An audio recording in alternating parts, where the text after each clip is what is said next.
dhi chulo jogi. Emomino kinyi makawuono wabedo gi thor wach makama mar mondo mi wapuonje nyiwa wapuonje kata mna mine marwa kochuna ni nyaka tim titim nango lakini Maureen Pachiton tendre gango kaka jakednera tich joma mine nikech wach makama ahinya liekre ni osebedo katimore kuonde ma yuto ji nitiere pinya mago informal settlement odoche banjoro ka Beatrice Elachi jod bura madagoreti North Naloso owacho ni kidhi gwenge kaka Kawangware gi Kangemi kuonde go nitiere water rationing manyiso ni nitiere nok mar pi to pi kikelo kata mna gi geche mag lorche ma bende kelo pi makamago ikelo gi gotieno to tieno makamane ma ng'ato bende take advantage onende kodi kata mna tere kodi mar mondo mi okomi pi.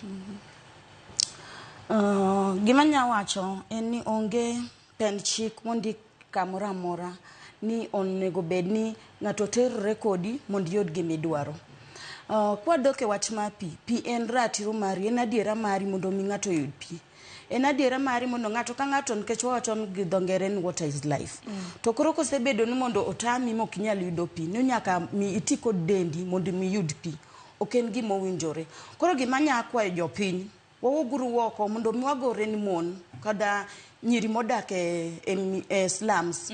Mondo mi gibed kod duol ging'e maber ni ok onego bed ni ng'ato nyaka nind kodi. To kwa wacho gima Recho wacho, chuo kawo chike lwetegi kendo gineno ni gin magi on pinyni en margi mondo mi ikaw yud kata pi mondo ikaw pigni dhi us kata ni wadu siling 5 ohala modok piny nyaka mi ang'iti kod dendi to pi biro gotieno